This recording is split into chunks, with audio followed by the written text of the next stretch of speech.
enjoyable moment with Injoy.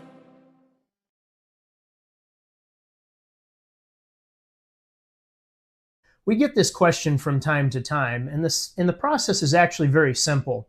We will send you a label and we will send you a PDF form. Print both of those out, attach them to a box, and send them directly to the manufacturer.